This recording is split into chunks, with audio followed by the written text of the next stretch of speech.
T. Liggins, Hurdle Life Coach, here for another recap and discussion of the For Life episode series.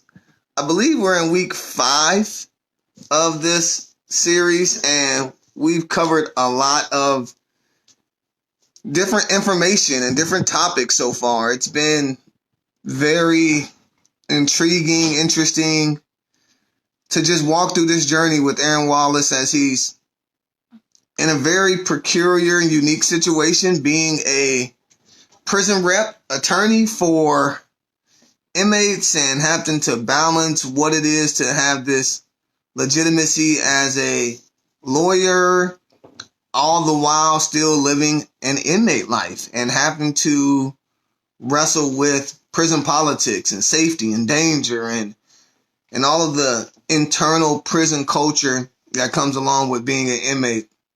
So it's a really interesting dichotomy. It's very odd to watch. I can't believe that this is actually based on a true story, that someone actually went through this type of thing. Like, they were in prison during the day, escorted and shackled and cuffed. I'm about ready to start to do some research myself to really see some of the actual, press of this, because this is just an interesting story to watch, that, he was an inmate during the day and then go and change in the courthouse. And I don't know how much of it is movie magic or what, but it's just really interesting. So we are in about week 5 of this series, going through a lot of different things. Watching a lot of different things happen. Last week, I really highlighted the fact that this series does a lot about courts and prisons in regards to criminal justice, realities and potential gaps or flaws in the system where you can really show some of the brokenness or the areas for improvement. Myself personally, I spend the large lion's share of my time doing community correction work or community reform work, really focusing a lot on how we as a community respond to individuals once they're released. And so this actually stretches me a lot to just really be reminded of the other parts of the criminal justice system, being courts, being prison, and we're not getting too much into law enforcement, but it's just a really good series, and I've enjoyed watching it and learning from it. This week, a lot of stuff to chew on and think about. I know for me, I've had a really long day here in Sioux Falls. Actually, I've been doing some work with our Union Gospel Mission in downtown Sioux Falls, and we had an all-day celebration today, and 120 years of doing mission work in the community. And a lot of those and the guests that are there have experience with the criminal justice system and other different life challenges. And so I found myself really moved today in a really sad way to see so many people hurting and in need. But I'm really thrilled and fortunate and grateful to be reminded of the need that is apparent here in the community and the call to service for that. But I do find myself feeling a little bit just, it's tough to watch all this stuff and go through all this after a day like today. So bear with me. I'll push through.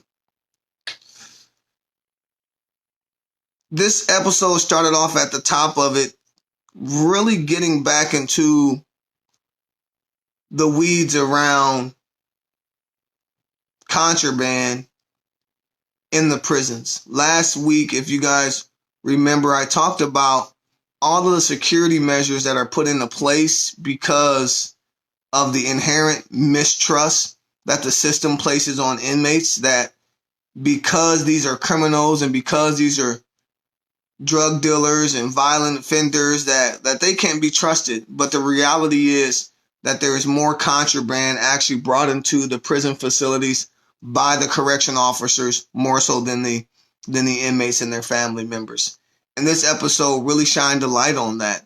I'm sure that's hard to view, watch, or even believe being a person who may have no exposure to the criminal justice system, or you may be a person who absolutely works in the criminal justice system, and you feel like it's an unfair depiction and that we shouldn't be talking about it, and we're supposed to, have each other's back and not expose each other. But this is not about that type of loyalty. This is about being fair, being honest, being objective, and realizing that this is about human beings and human behavior. This isn't about necessarily inmates and correction officers or what have you. This is about recognizing that people are people. And the reality is, just because you work for the system doesn't immune you from unethical, immoral, or even illegal behavior. And so it's really interesting to see how this episode really unfolded the methods and the means by which correction officers or law-abiding citizens, if you will go through in order to get a gain because of greed. I found it very interesting that the same mentalities or the same attitudes, such as greed and selfishness, that leads individuals into prisons and jails, is the same type of attitude that drives the correction officer to participate in that type of behavior in himself. I know for me, one of the thoughts that came to mind when I was watching it is like that these correction officers, or at least in this case, I don't want to really make it about all correction officers, but like they want to be gang members. It was like really odd and really strange that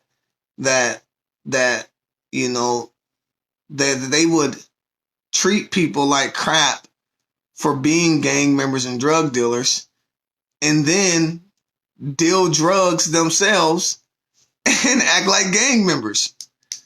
It was like really backwards and really weird to see that correctional officer like in a black leather jacket in a musky, dusky bar getting a drink and being treated like a thug. It's like, dude, you're not a thug. You're a correction officer. Like you're supposed to enforce law and order, maintain law and order. How can you like have a loaded perception of, these people should be treated like animals and then act like an animal yourself? It's like really hypocritical, or these gang members should be treated a certain type of way. These drug dealers should be treated a certain type of way. And then you go and deal drugs and act in the same manner and demeanor, manipulating, sneaking stuff in. It's just really weird. And I don't know, like digging deeper into the psychology, if they're just looking to perpetuate the behavior of the drug dealers and like they don't want to rehabilitate them. They just want to feed them with more. They want to enable them to continue to think the same way that they would get out and do the same thing. Like, I don't know if it's like that psychologically twisted, or is it just that we're not that different? And when people are in desperate situations and they think more about themselves, they do things that are illegal, immoral, and unethical sometimes. And the correctional officers are not immune to that. And this episode really dug deep into that. So you can see how it all unfolded to the warden and her measures that she took to try to find out what happened with the dogs and everything. But it was actually pretty sad too, because in the end she still really didn't catch the person, the captain, and he was smuggling drugs in through meat and stuff. So I don't know, just kind of odd, disturbing. Last week I talked about how there needs to be a call to accountability for ethics training and really consequences when those type of things are discovered. But I just think, again, I mean, I know I'm kind of repeating myself with this, but it's sad and disheartening to know that, individuals are treated like criminals and crooks when we got people who work in our system who are being just as crooked. So moving on. One of the other things, and before I actually talk about kind of what some of the things that were happening with the court case today and some of the things around eyewitness testimony and maybe some interesting stuff in that. One of the things that jumped out to me that I wanted to mention is in the episode today, they were hanging out in the library. And you know what? Libraries aren't that big in prison. That is not the reality of prisons that I've seen or heard about. Libraries aren't that big. But they should be. They absolutely should be. You know, libraries is a place where you can get all this education, this book, this knowledge, this information. You can renew the mind. You can study. You can get college credit and accreditations and things of that sort. And typically, most prisons will have some type of library, but not one that extensive. And they should though. So I kind of got inspired by the painting of the picture of that. But I know that that's movie magic. We don't invest in enough education for men and women that are incarcerated in prisons and jails. It's not that big, and it should be, and it could be. Even here in our state, I know that the prison here in town. I say this sometimes, and I know it's controversial, but I'm going to say it here. The building there's more space on that hill for manufacturing, distribution, and work than housing. That's a factory up there. That's not there's more space and energy being put into prison labor than prison housing. And there's something to be said about that, and there's something to be looked into about that, because when you start talking about the prison industrial complex and how it seems as if our prisons are modern day plantations. I actually just saw the movie Just Mercy this past week, and I was deeply moved by some of the concepts, precepts, and understandings that it brought to life and brought to surface for me. And it was really hard to really see those things. And yes, that story from the movie Just Mercy, if you haven't seen it, I'll just say it again, and I'll highly encourage you and recommend you go see it. It was based about in the South and during a more tumultuous, racially divided time, but it really brought to the surface that these prisons, it gave me a feeling of modern day plantation, and that there is an intentional effort to incarcerate people of color so that they can enslave them once again for labor. And it's heartbreaking. Tangent. My point being, we got to do better when it comes to prisons, when it comes to education, and also not being blinded, and the fact that prison labor is a part of the motive for incarceration. In the courts today, Aaron was taking a case, and really the precipice of the case had to do with eyewitness testimony. There was something about having two lineups and it being tainted and having these different type of biases that really tainted the process. What I've come to discover in doing some of the research around eyewitness testimony is that there was some research done that in cases where DNA evidence was used to exonerate a person, 3 out of the 4 cases had eyewitness testimony that was a part of that conviction. So there's been history of using eyewitness testimony to convict people, but then using science and getting people exonerated through DNA. 3 out of the 4 times they were leaning into eyewitness testimony as a big part of how they were able to secure the conviction. The Innocence Project was another thing some other research that was out there in regards to really unearthing the unreliability or the discrepancies around using eyewitness testimony. I think something around like 72% of the cases that they were able to get people prove that they were innocent. 72% of those cases, again, eyewitness testimony, and that's right around the same as that 3/4, because that would be about 75%. So both of those sources are around the same ballpark to just say that eyewitness testimony and the way in which they're using it can be skewed and distorted, and we got to watch out for that. Again, this series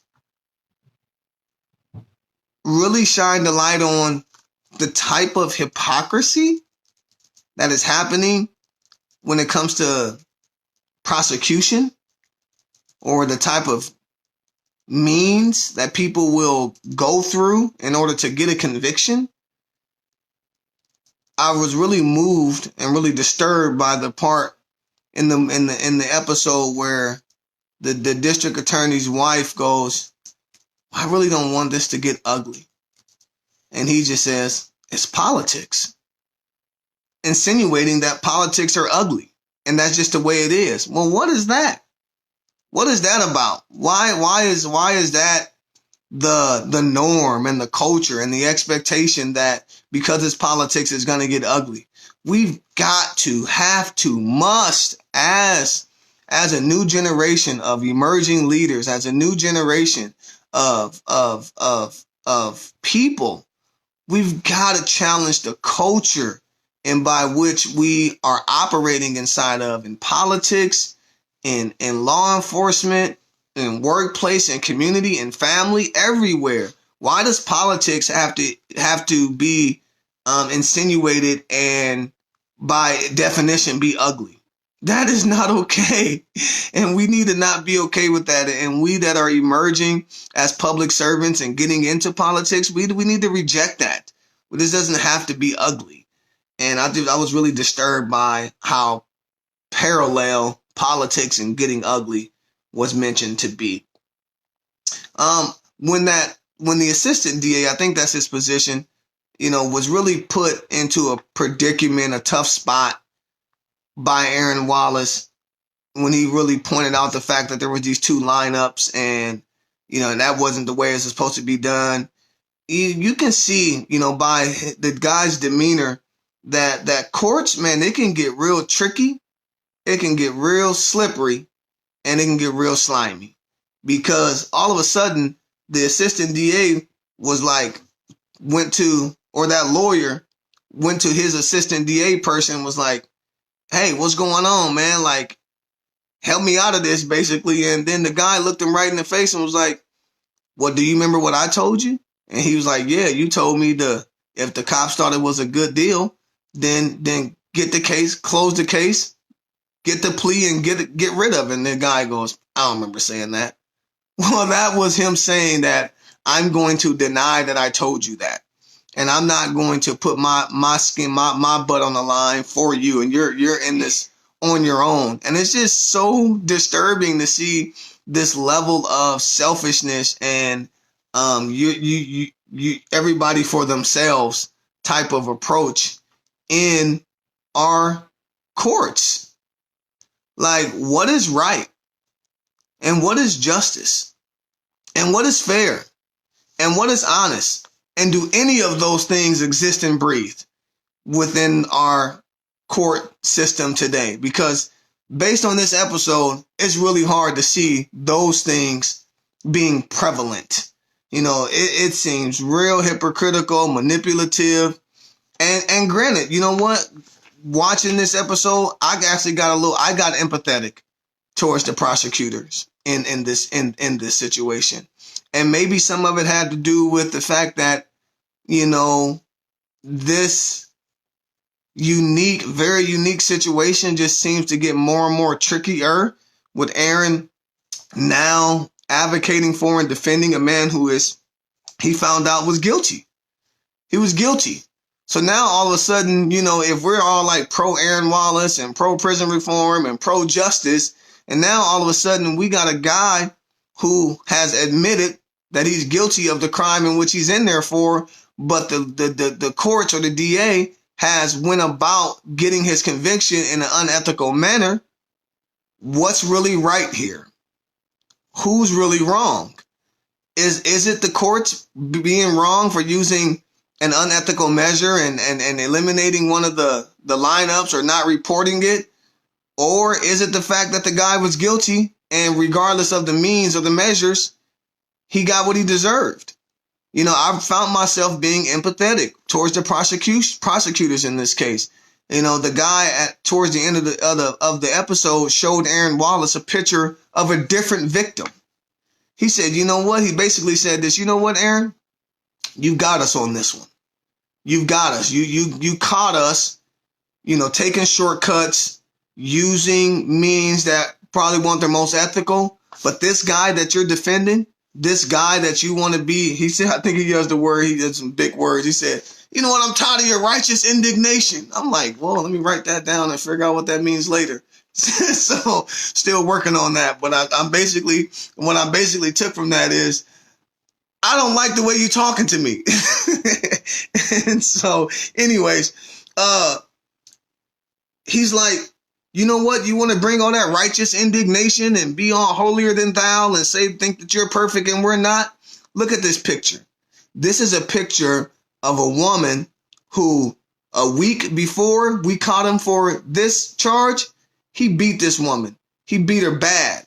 And she identified him right away, but then he intimidated her. And then she wasn't willing to participate in the investigation anymore. Essentially, they had to dismiss the charges because he intimidated a witness.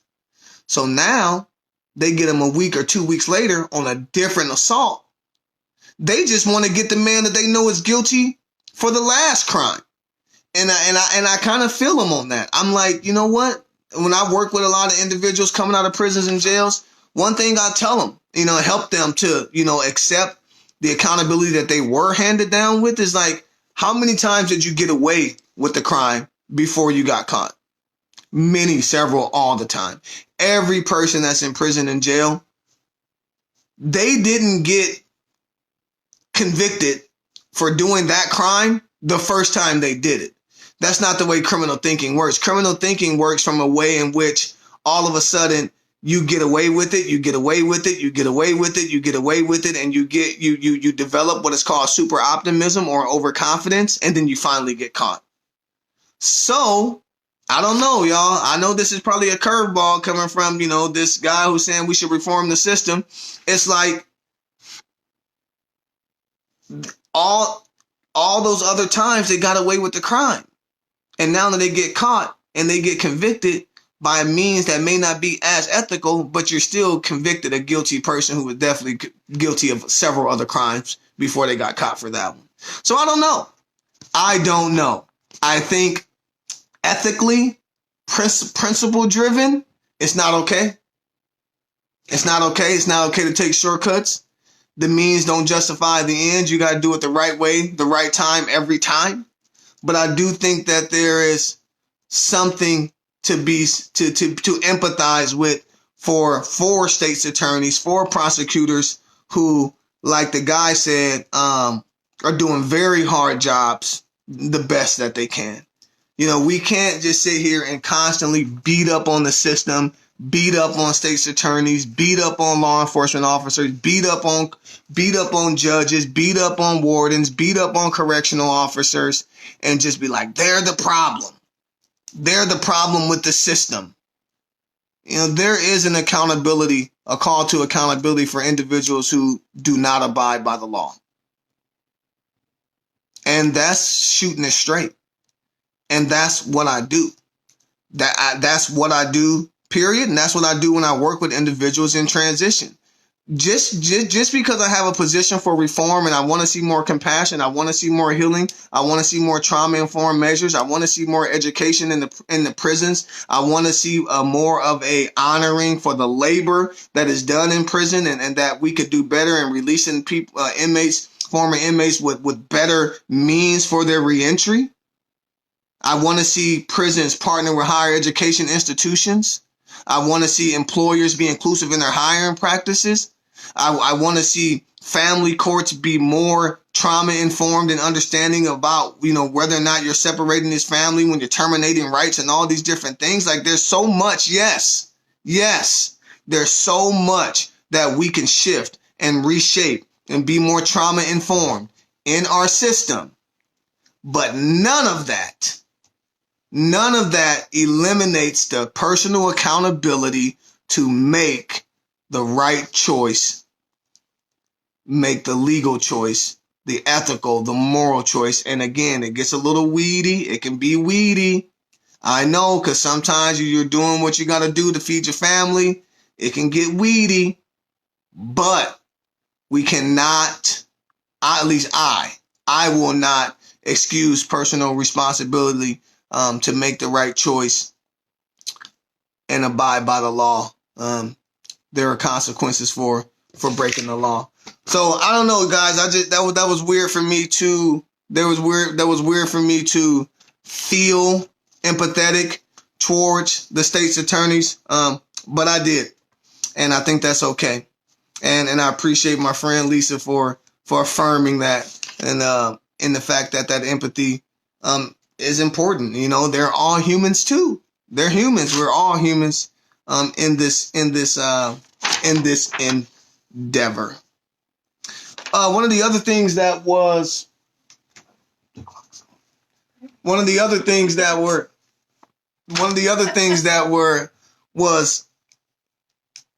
apparent from this episode, and I think I'll wrap up with this. We're getting close to time. Thank you to those who have joined.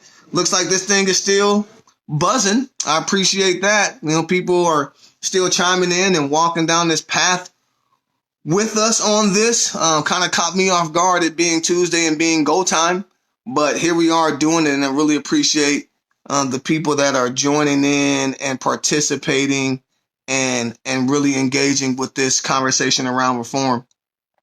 The last thing I'll say and wrap up is really the family buy-in and the family tie-in. Can you sense and can you feel how intertwined family truly is when it comes to having a loved one incarcerated? I mean, Aaron is spending a lot of time talking to his ex-wife. You know, his daughter made that long sacrifice and trip.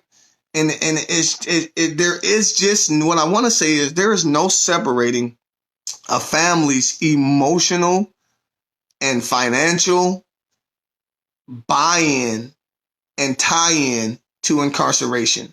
We often say that it's not just the individual, it's not just the individual doing the time, that their family is doing the time with them. And this series is doing a great job of really demonstrating the fact that people don't do the time alone, that their family does the time right along with them. They're pulled right in to some of the challenges and the obstacles and the emotional support. And it really is a whole family impact. And we do need judges and correction officers and correctional professionals to really understand that it's not just about punishing the individual, that there is a whole family being impacted and involved with the incarceration. So I just think that this series is doing a great job of really showing how much family gets tied in.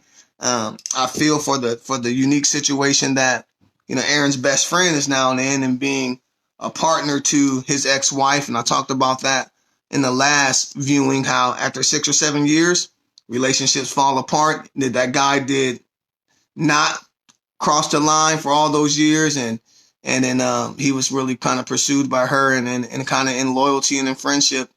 Now they're together. But you know what? He still doesn't prevent them from being still there for him. And that's a really interesting and precarious situation to be in. Not much about reform there, more just about kind of the ripple effect of incarceration, but interesting just to kind of see that dynamic when it comes to family impact as well. So, another great episode.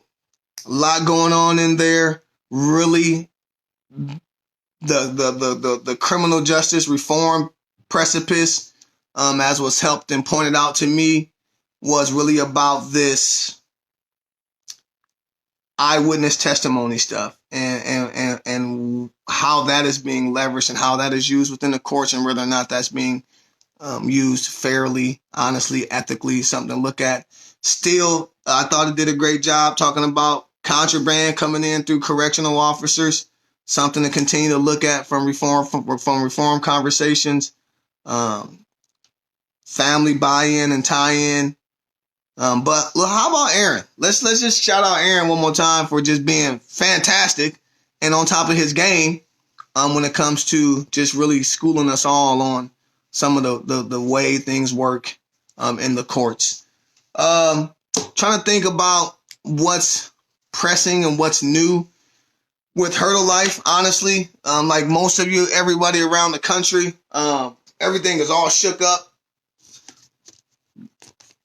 Got my sanitizer right here. Everything is all shook up here too at Hurdle Life.